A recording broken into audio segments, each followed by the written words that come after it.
Alright guys, so let's go ahead and get started. Unfortunately, I'm not going to be there for a couple of days, so I need to teach the lesson. So here we go. Today we're going to go ahead and talk about slope and rate of change. Obviously it's right up here, but I'm just going to go over it very briefly. The rate of change is the ratio that compares the amount of the change in a dependent variable to the amount of change in the independent variable. What does that mean? Basically it means this. When you hear the word change, it's talking about subtraction, and dependent will always be your y value. Change, subtraction, independent would be your x value. So basically it's the change of y over the change of x. So another word that we use for rate of change is slope. It's going to be in a particular moment that we call that. What other words describe slope? Gradient, incline, pitch. These are also used to describe the measurement of the steepness of the line. So the steepness. So how steep the line is. Okay? The higher the slope, the steeper the line. The slope of a line is the rate of change. Now if you notice right here, the slope is a ratio and can be expressed. All of these basically mean the same, guys. It's just in words. They're just in different formats. So is the change of y over the change of x. What did I tell you change means? Subtract. So guess what? You see? Subtract. So vertical change is the same thing. If you want to know how much you increase vertically, you have to subtract. Horizontally, you have to subtract. So basically these we kind of use whenever we're talking about, like, this is a table right here. We can use it for a table. And usually this one is actually the formula to find the slope. And this one we use it for graphs. So let's go ahead and get started. Okay. So it says compare the change in y values dependent. We already talked about it. See, y is dependent with the change in x values independent by writing a ratio. What is a ratio, mister? What? It's a fraction. Very good question. Thank you, sir. Now the Greek letter delta, which is right here, looks like a little triangle, is used to represent change in. So change in y or delta y over change in x or delta x. So it sounds very complicated, but this is basically what's going to happen. Ready? Here we go. All you're going to do is, hey, I want to find the slope of this table. This is all you're going to do. You're going to come over here and you're going to subtract. The second minus the first, so 45 minus 27 is going to be 18. 63 minus 45 is 18. And then 81 minus 63 is 18. Now, what do? Now we go to the other side. 5 take away 3 is 2. 7 take away 5 is 2. And 9 take away 7 is 2. So there it is. So what is the change of y? Well, the change of y is 18 over the change of x, which is 2. If you simplify that, that gives you 9 over 1. So what is our slope? What is our rate of change? 9 over 1, which is the same thing as 9. I know, very complicated. So all we have to do is subtract, mister? Yes. It's the second minus the first. The second minus the first. Now, let's go ahead and do this other example right here real quick, because I don't want to take too long. What do we do again? Okay, so we're here with, this is the x, this is the y. We're going to go ahead and subtract. Now, this is where you guys have a hard time, because you guys forget to actually put the minus sign, and then you get confused because of negative. So I'm going to go ahead and do it. The second minus the first. So 0 take away 8 is negative 8. Negative 8 take away 0 is negative 8. And this is a hard one. Negative 16 take away negative 8 is actually negative 8. You can put in the calculator. How would you put it? You would negative 16 minus negative 8. You can put it in parentheses, and that should give you negative 8. Because those two negatives become a positive. Don't forget. What about the other side? Okay, 0 take away minus 2. 0 minus negative 2 is actually a positive 2. 2 take away 0 is 2. And 4 take away 2 is 2. So what is my change of y? Well, the change of y is negative 8 over the change of x, which is 2. So my slope is negative 8 divided by 2, which is, if you reduce the fraction, negative 4 over 1. So the slope is negative 4 over 1, which is equal to negative 4. You can leave it as a fraction or the whole number, wouldn't make a difference. It depends on the answer, what they're asking you for. Okay, moving on. Of course, I'm hurrying up a little bit, but of course that's the whole purpose of the video. You guys can slow me down. Now, this is what you're gonna find out. We actually already covered this. Remember we talked about it before? I said, look, if you find the common difference, I would call it before the common difference. I said, if you find the common difference, like in this example, let's go back to this example right here. The common difference is 18. The common difference is 2.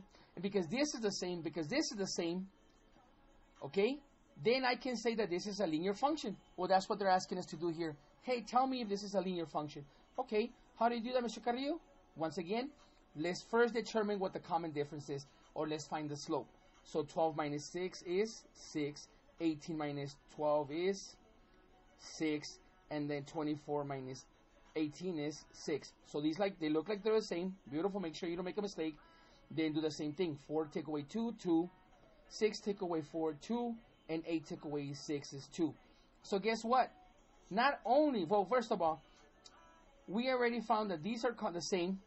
These are the same. The common difference is the same. They don't have to be the same. They don't have to be like 2 and 2. As long as this is the same, this is the same. Now, I'm just going to go ahead and check the next thing. Does the x repeat? No. Therefore, not only is it linear, it's a linear function. But what is the slope? Well, the slope is 6 with a change of y over the change of x. So 6 divided by 2 is 3. That's the slope, which is m equals. Now on the other side, same thing. Let's go ahead and subtract. 4250 minus 2550 is actually 17. 5950 minus 4250 is actually 17. And then 7650 minus 5950 is 17. Check my work because I did it real quick. Maybe I might be wrong. But let's say I did make a mistake and this is 16. Well, let's say that I'm assuming that this would be 16. Then it wouldn't be a linear function because they would have to be the same. But in this case, it looks like 5 take away 3 is 2, 7 take away 5 is 2, and 9 take away 7 is 2. So what is my slope? First of all, is it a linear? Yes. How do you know, Mr. Carrillo? Because this is the same, this is the same. So what is the slope, Mr. Carrillo? The slope is the change of y over the change of x. Because we can simplify this, that would be the answer.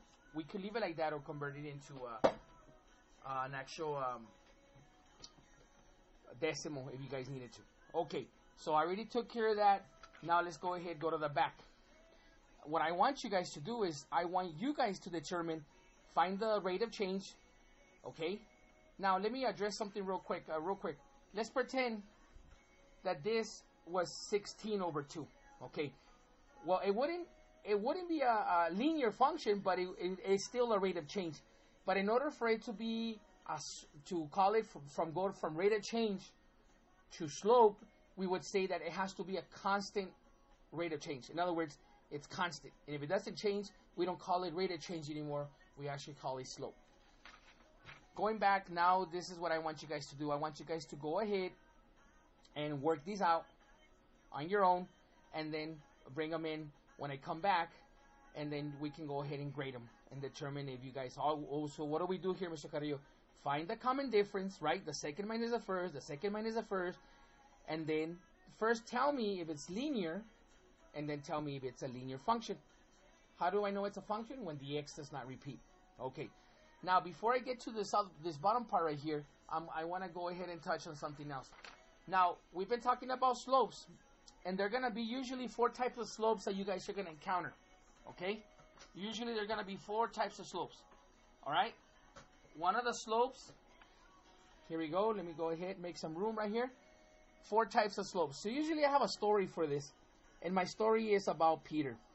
And Peter has a sickness, guys. Peter can only walk to the right. So this is little Peter right here, okay? If he can only, remember, just in case you guys didn't know, this is left and this is right. So he's going this way. Let me put an arrow. Okay, so if Peter's going to the right, where is he going? He's going up. Therefore, this is a positive slope. And if I draw Peter here, and he's going to the right, he's going that way, where is he going? He's going down. Let me put this as up.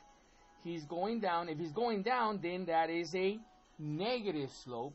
If Peter's right here, guys, this is the line right here, so I'm going to draw Peter right here standing like this. If Peter's right here and he walks to the right, where is he going? Well, he's not going up or down, so that would be a 0 slope. And then lastly, if Peter's right here, guys, okay, like a bunch of you guys that like to be daredevils and you're on top of your roof, what happens if you guys go down, you go to the right, what happens? Yes, you will get hurt, okay? You would, then in this case, Peter would fall and break into a lot of little pieces that we would say that he would be undefined. I know it's corny, but I know that you guys are going to remember it. Just don't forget, Peter, up, positive, down, negative. He doesn't go up or down, is 0. He's going up or down, it's undefined. Now, this is important because now I'm going to go ahead and go to the other paper that I was going to talk about right now. Okay, now we can go back and address it. Well, look at this one, guys. So here, they have the instructions already for us. So I'm not going to go ahead and go over it because it's already there for us. I'm just going to go ahead and start an example. So we're going to use here, guys, we're going to use, to find the slope, we're going to use a rise over the run. So here we go. I'm going to see if I can zoom in. I'm trying all these sorts of different stuff now. I want to make sure you guys, bear with me. Okay. Alright, let's see. So they want to know what's the slope of the line that passes through this. So look at this. This is an easy one because they actually gave us the 2 points that they want us to go. The points always have to be, guys, where the lines intersect, okay? I couldn't use that point here because this point doesn't intersect anywhere. So here we go. We're going to go ahead and use the rise over the run. Yeah, I know you can barely see it down here. So here we go. The rise is 1, okay? And the run is over here. So we're going to make like a nice triangle.